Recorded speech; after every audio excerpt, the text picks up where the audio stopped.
Hi,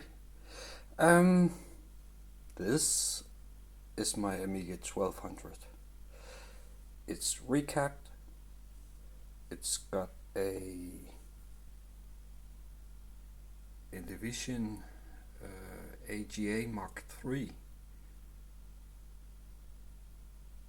and Kickstart 3.1. It's got this angle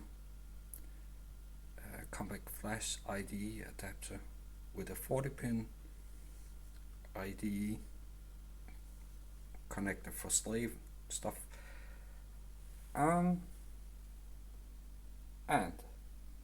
this is Amiga1200.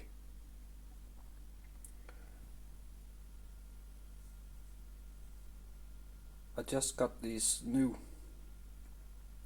keycaps from A1200.net. I have installed them, and yeah. Oh, the case is one of those.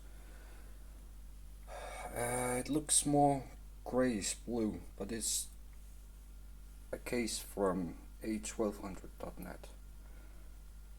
But yeah, it's my Amiga 1200. I will assemble it